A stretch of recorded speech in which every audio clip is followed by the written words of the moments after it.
Hi കൂട്ടുകാരെ, പുതിയൊരു വീഡിയോയിലേക്ക് സ്വാഗതം. ഓണമൊക്കെ എല്ലാവരും നന്നായിട്ട് ആഘോഷിച്ചോ? അപ്പോൾ ഞാനും ചെറിയ രീതിയിലായിരുന്നു ഇവിടെ എൻ്റെ ഓണാഘോഷം. കാരണം എന്ന് വെച്ചാൽ മൂത്ത മോന് ഇനി ഇവിടെ എത്താൻ പറ്റിയില്ല, ഓണത്തിന് എത്താൻ പറ്റിയില്ല. അപ്പം അതുകൊണ്ട് ഞങ്ങൾ ചെറുതായിട്ടാണ് ഓണമൊക്കെ ആഘോഷിച്ചത്. അപ്പം എന്നാലും പക്ഷേ എനിക്ക് വർക്കുകൾ നിറയെ ഉണ്ടായിരുന്നു. ബോളിയുടെ തിരക്കാണെങ്കിലും ഒരു കേക്കിൻ്റെ വർക്കൊക്കെ എനിക്ക് കിട്ടി. അപ്പോൾ ഇത് ഞാനിപ്പോൾ കാണിക്കുന്ന ഒരു 1 kg ചോക്ലേറ്റ് കേക്കിൻ്റെ റെസിപ്പിയും അതിൻ്റെ ഒരു ഓർഡറും, ഇതെനിക്കൊരു ഓർഡറും കൂടെ ആയിരുന്നു.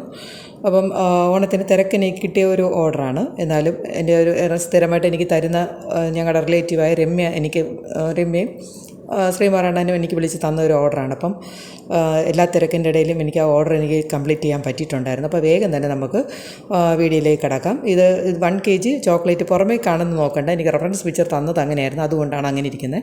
പക്ഷേ ഇതൊരു ചോക്ലേറ്റ് കേക്കാണ്. അപ്പോൾ വേഗം തന്നെ നമുക്ക് വീഡിയോയിലേക്ക് കിടക്കാം. ഇതിൻ്റെ ഇൻഗ്രീഡിയൻസ് എന്തൊക്കെയാണെന്ന് നോക്കാം കേട്ടോ.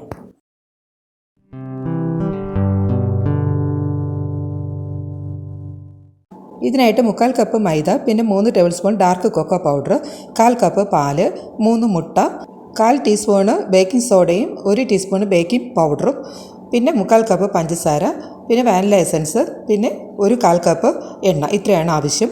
ആദ്യം തന്നെ 1/4 കപ്പ് പാലിലേക്ക് ഈ 2 രൂപയുടെ ബ്രൂ ഉണ്ടല്ലോ, അതിൻ്റെ 2 പാക്കറ്റ് നമുക്കൊന്ന് പൊട്ടിച്ചൊന്ന് മിക്സ് ചെയ്ത് വെക്കാം. പിന്നെ കൂടെ തന്നെ ഞാനിപ്പോൾ വീട്ടിലുണ്ടാക്കിയ ചോക്ലേറ്റ് ഗനാഷാണ്, അതിൻ്റെ 1 ടീസ്പൂൺ ഞാനിപ്പോൾ ചേർത്തൊന്ന് ഈ പാലൊന്ന് മിക്സ് ചെയ്ത് വെക്കുന്നുണ്ട് കേട്ടോ. ഇനി നമുക്ക് ഒരു സീവറിലേക്ക് മൈദയും കൊക്കോ പൗഡറും ബേക്കിംഗ് പൗഡറും ബേക്കിംഗ് സോഡയും ചേർത്ത് നന്നായിട്ടൊന്ന് 2-3 പ്രാവശ്യം നന്നായിട്ടൊന്ന് ഇടഞ്ഞെടുക്കാം കേട്ടോ. ഈ ഒരു പ്രോസസ്സ് എപ്പോഴും ചെയ്യണം.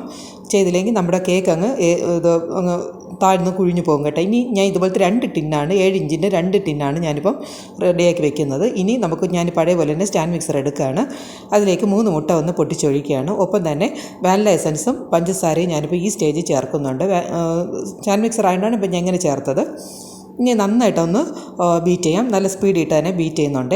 ഇപ്പോൾ ഈ ഒരു കണക്ക് നല്ല ഫ്ലഫി ആയിട്ട് വരുന്ന സമയത്ത് നമുക്ക് ഓഫ് ചെയ്യാം. ഓഫ് ചെയ്തിട്ട് ഇനി എടുത്ത് വെച്ചിരിക്കുന്ന 1/4 കപ്പ് സൺഫ്ലവർ ഓയിലും കൂടെ നമുക്ക് ഇതിലോട്ട് ചേർക്കാം കേട്ടോ. ചേർത്ത് 30 സെക്കൻഡ് മാത്രമേ ബീറ്റ് ചെയ്യാവൂ. ഇത് നമ്മുടെ ഇവിടെ ഏകദേശം ഒന്ന് റെഡി ആയിട്ടുണ്ട്. ഇനി ഞാൻ ഓവൻ സെറ്റപ്പ് ഒന്ന് റെഡിയാക്കാൻ വെക്കുകയാണ്. ഇനി ഇതിലേക്ക് നമുക്ക് അരിച്ച് വെച്ച മൈദയുടെ മിക്സ് ചെയ്യുന്ന നമുക്ക് ഒരു 1/3 ഇപ്പോൾ ചേർക്കാം.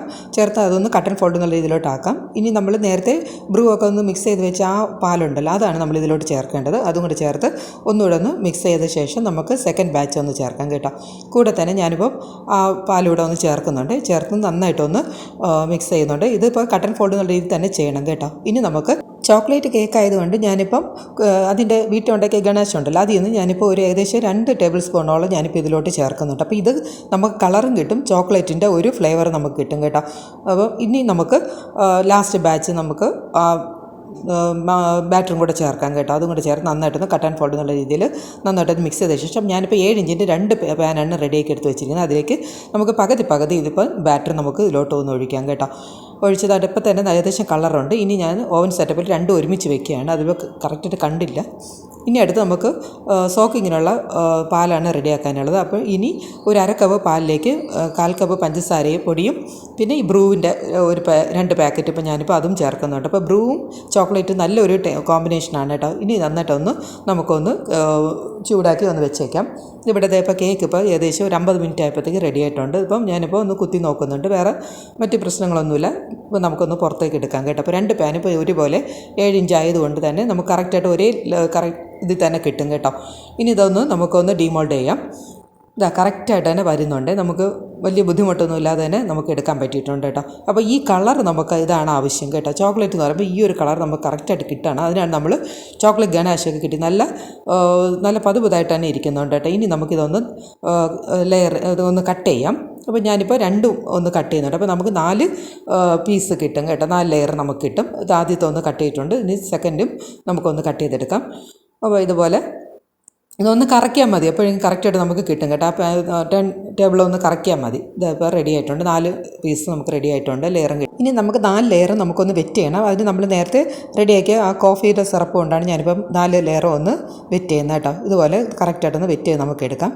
ഇനി വേണ്ടത് ഒരു പാൻ എടുക്കുക. പാനിലേക്ക് നമുക്ക് 1/2 കപ്പ് ഡാർക്ക് ചോക്ലേറ്റ് ഒന്ന് ഒന്ന് അതിലേക്ക് ഇടാം. ഇതിലേക്ക് നമുക്ക് 3 ടേബിൾ സ്പൂണ് വിപ്പിംഗ് ക്രീമാണ് ഞാനിപ്പോൾ ചേർക്കുന്നത്. നമുക്ക് ചോക്ലേറ്റ് ഗനാഷ് ഉണ്ടാക്കാനാണ് ഇത്. അപ്പം ഈ രീതിക്കാണ് ഞാൻ വീട്ടിൽ നേരത്തെ ഉണ്ടാക്കി വെച്ചതാണ്. എന്നാലും നിങ്ങളെ കാണിക്കാൻ വേണ്ടിയാണ് ഇപ്പോൾ ഞാനിപ്പോൾ ചെയ്യുന്നത്. അപ്പോൾ ഇത് ഒന്ന് ജസ്റ്റ് ഒന്ന് ലോ ഫ്ലെയിമിൽ വെച്ച് വേണം നമ്മളിത് ഒന്ന് ചൂടാക്കാൻ. ഡാർക്ക് ചോക്ലേറ്റ് വെക്കുമ്പോൾ തന്നെ നമുക്കത് ഉരുകും. ഇനി ഇതിലേക്ക് 1 ടേബിൾ സ്പൂൺ ബട്ടറോടെ ചേർത്ത് ഒന്ന് മെൽറ്റ് ചെയ്യുമ്പോഴത്തേക്കും ഒന്ന് തീ ഒന്ന് ഓഫ് ചെയ്യാം കേട്ടോ. ഇതൊന്ന് നമുക്ക് തണുക്കാനായിട്ടൊന്ന് മാറ്റി വയ്ക്കാം കേട്ടോ.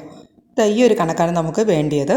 ഇനി നമുക്ക് ഇതിനെ ഞാനിപ്പം ഈ ഒരു കണക്ക് ഇത്രയാണ് തിക്നെസ് നമുക്ക് ആവശ്യമായിട്ടുള്ളത്. ഇനി ഞാനിപ്പം സ്റ്റാൻഡ് മിക്സറിലേക്ക് ഇതിൽ നിന്നൊരു കുറച്ച് ഏകദേശം ഒരു 3/4 ഭാഗത്തോളം ഞാനിപ്പോൾ ഇതിൽ നിന്ന് സ്റ്റാൻഡ് മിക്സറിലേക്ക് മാറ്റുകയാണ്. ഒപ്പം തന്നെ ഒരു 1/2 കപ്പ് വിപ്പിംഗ് ക്രീമും കൂടെ ഞാൻ ചേർത്ത് നന്നായിട്ടൊന്ന് വിപ്പ് ചെയ്തെടുക്കുന്നത്. അപ്പോൾ ഇതാണ് നമുക്ക് ചോക്ലേറ്റ് കേക്കിന് ഒരു ചോക്ലേറ്റിൻ്റെ ഒരു ടേസ്റ്റും ഒക്കെ കൊടുക്കുന്ന ഈ ഒരു ക്രീമാണ് കേട്ടോ. അപ്പോൾ ഈ ഒരു കണക്കിന് ഞാനിപ്പോൾ നല്ല തിക്കായിട്ട് തന്നെ ഒന്ന് ബീറ്റ് ചെയ്തെടുത്തിട്ട് ഇനി സാധാരണ പോലെ തന്നെ നമുക്കൊന്ന് ബോർഡിലേക്ക് ഫസ്റ്റ് ലെയർ വയ്ക്കുക. ഇനി ആ ക്രീം ഒന്ന് അപ്ലൈ ചെയ്ത ശേഷം ഞാനിപ്പം വീട്ടിലുണ്ടാക്കിയ ചെറിയ ക്രഷാണ് അതും ഒന്ന് ചെയ്തിട്ട് പിന്നെ മിൽക്ക് മെയ്ഡും പിന്നെ ആ ചോക്ലേറ്റ് ഗനാഷും ഒന്ന് നന്നായി സ്പ്രെഡ് ചെയ്തിട്ടുണ്ട്. പിന്നെ ഡാർക്ക് ചോക്ലേറ്റിൻ്റെ കുറച്ച് പീസും ഞാൻ അതിലേക്ക് വെച്ചിട്ടുണ്ട്. ഇനി അടുത്ത ലെയർ ഇതുപോലെ വെച്ചിട്ടുണ്ട്. ഇനി ആ ക്രീം തന്നെ വീണ്ടും യൂസ് ചെയ്യുകയാണ്. അത് ചെയ്തിട്ട് പിന്നെ ഇതിൻ്റെ മീതെ വീണ്ടും അതുപോലെ തന്നെ ക്രഷും പിന്നെ ചോക്ലേറ്റിൻ്റെ ആ ഗനാഷും ഒക്കെ ഒന്ന് ചേർത്തിട്ട് ഇങ്ങനെ 4 ലെയർ ഞാനിപ്പോൾ ഒന്ന് റെഡിയാക്കി എടുക്കുന്നുണ്ട് കേട്ടോ. ഈ ഓരോ ലെയറിൻ്റെ ഇടയിൽ നമ്മൾ ഈ ചോക്ലേറ്റ് ഗനാഷ് പൂർണ്ണമായിട്ട് നമ്മൾ ചേർക്കണം. എങ്കിലേ നമുക്ക് ഈ കംപ്ലീറ്റ് ആയിട്ടുള്ള ഒരു ചോക്ലേറ്റിൻ്റെ ഒരു ടേസ്റ്റ് നമുക്ക് കേക്കിൻ്റെ ഒരു ടേസ്റ്റ് നമുക്ക് കിട്ടുള്ളൂ. ഇനി ഇതിൻ്റെ ലെയറിലൊക്കെ ഞാൻ ഡാർക്ക് ചോക്ലേറ്റിൻ്റെ പീസും ഇടുന്നുണ്ട് കേട്ടോ. അപ്പോൾ ഇതിപ്പോൾ എല്ലാം ഇതുപോലെ തന്നെ ആ ക്രീം കൊണ്ട് തന്നെയാണ് ഞാനിപ്പോൾ ക്രം കോട്ട് വരെ ചെയ്തെടുക്കുന്നുണ്ട്. അപ്പോൾ അത്രയ്ക്കുള്ള ക്രീം നമ്മൾ എന്തായാലും സെറ്റ് ചെയ്ത് വെച്ച് വേണം നമ്മൾ ഈ ചോക്ലേറ്റ് കേക്ക് റെഡിയാക്കാനായിട്ട്. എങ്കിൽ തന്നെ നമുക്ക് ഈ ആ ഒരു ഒരേപോലെയുള്ള പ്രൊപ്പോർഷനിൽ നമുക്ക് എല്ലാം ഒന്ന് റെഡിയാക്കി കിട്ടുള്ളൂ. ഇപ്പോൾ ഞാനിപ്പോൾ അത്യാവശ്യം എല്ലാം നന്നായിട്ട് ക്രം കോട്ട് ചെയ്ത് കാരണം കറക്റ്റ് എല്ലാം ലെയറുകളൊക്കെ കറക്റ്റായി കിട്ടിയതുകൊണ്ട് നമുക്ക് ഫിനിഷ് ചെയ്യാനും എളുപ്പമായിരിക്കും. കറക്റ്റായിട്ട് തന്നെ എനിക്ക് കിട്ടിയിട്ടുണ്ട്. സൈഡൊക്കെ നമുക്ക് നന്നായിട്ട് തന്നെ ഈ ഒരു ക്രീം കൊണ്ട് തന്നെ ഞാൻ നന്നായിട്ടൊന്ന് ക്രം കോട്ട് ചെയ്ത് വെക്കുന്നുണ്ട്. അപ്പോൾ ഇതിന് ഓവർനൈറ്റ് ഞാനിപ്പോൾ ഫ്രിഡ്ജിൽ വെച്ച ശേഷം പിറ്റേ ദിവസം രാവിലെയാണ് ഫൈനൽ കോട്ട് ചെയ്യുന്നത്. ഇപ്പോൾ ഞാനിപ്പോൾ സാധാരണ ക്രീം തന്നെയാണ് ചെയ്തത്. അപ്പോൾ എല്ലാ പ്രാവശ്യം ഉള്ളതുകൊണ്ടാണ് ഞാനിപ്പോൾ അത് കാണിക്കാത്തത്. അപ്പോൾ ഞാനിപ്പോൾ നന്നായിട്ട് ബോർഡൊക്കെ ഒന്ന് ക്ലീൻ ചെയ്ത് ഒന്ന് നന്നായിട്ടൊന്ന് ഫിനിഷ് ചെയ്തെടുക്കുന്നുണ്ട്. ഇപ്പോൾ ഇതാണ് എനിക്ക് റെഫറൻസ് പിക്ചറൊക്കെ അയച്ചു തന്നത്. ഇപ്പോൾ ഇതിൽ ഞാൻ പറഞ്ഞല്ലോ എനിക്കൊരു ഓർഡറാണെന്ന്. അപ്പം ഇനി അതിൻ്റെ മീതെ ഞാനിപ്പോൾ അതുപോലെ ഒരു സ്പാച്ചില വെച്ച് ജസ്റ്റ് ഒരു പാലറ്റ് നൈഫ് വെച്ച് ഇങ്ങനെ ഒന്ന് കറക്കിയാൽ മതി, നമുക്ക് ആ ഡിസൈൻ കിട്ടും. ഇനി കുറച്ച് ക്രീമിലേക്ക് ഞാനിപ്പം അല്പം നമ്മുടെ പിങ്ക് കളറുണ്ടല്ലോ അതൊന്ന് അല്പം ഒന്ന് ചേർക്കുന്നുണ്ട്. അപ്പോൾ ശകലം ചേർത്തിട്ട് ഞാനിപ്പോൾ പറഞ്ഞിരിക്കുന്ന റെഫറൻസ് പിക്ചർ തന്നിരിക്കുന്ന ആ ഡിസൈൻ ഞാനിപ്പോൾ ഒന്ന് കൊടുക്കുകയാണ് കേട്ടോ. അപ്പം ഇത് 1 കിലോ കേക്കാണ് വെയിറ്റ് പറഞ്ഞത്. അപ്പോൾ ഇപ്പോൾ നമ്മൾ ചെയ്ത് വരുമ്പോൾ എന്തായാലും അതിൽ കൂടുതൽ എന്തായാലും വരും. എന്തായാലും ഞാനിപ്പോൾ അതിൽ പറഞ്ഞിരിക്കുന്ന പോലെ റെഫറൻസ് പിക്ചറിലുള്ളത് പോലെ ഞാനിപ്പോൾ ഒന്ന് ഡിസൈൻ ചെയ്യുകയാണ്. അപ്പോൾ എന്തായാലും എനിക്ക് വളരെ തിരക്കുള്ള ഒരു സമയത്ത് കിട്ടിയ ഒരു ഓർഡറാണ്. കാരണം വെച്ചാൽ എനിക്ക് ഓണ സമയത്ത് എനിക്ക് ബോളിയുടെ വർക്ക് ഒരുപാടുണ്ടായിരുന്നു. ആ ബോളി പോലും എനിക്ക് കംപ്ലീറ്റ് ചെയ്ത് കൊടുക്കാൻ പറ്റിയില്ല. പക്ഷേ എന്നാലും ഈ വർക്ക് എനിക്ക് ചെയ്ത് കൊടുക്കാൻ പറ്റിയിട്ടുണ്ടായിരുന്നു. ഡിസൈനൊക്കെ ചെയ്ത് ഞാനിപ്പോൾ കേക്ക് ഒന്ന് കംപ്ലീറ്റ് ചെയ്തിട്ടുണ്ട്. അപ്പോൾ ഇതാണ് നമുക്ക് 1 kg വെയിറ്റ് വരുന്ന ചോക്ലേറ്റ് കേക്കിൻ്റെ റെസിപ്പി. അപ്പം ഇതിൽ റെഫറൻസ് പിക്ചർ എത്തുന്ന പോലെയൊക്കെ ആയിട്ടുണ്ടോയെന്ന് എനിക്കറിയില്ല. എന്തായാലും ഇഷ്ടപ്പെട്ടൊന്ന് ലൈക്ക് ചെയ്യുക, ഷെയർ ചെയ്യുക. പുതിയ വീഡിയോ കാണാം. Okay, thank you front. And also thank you for watching.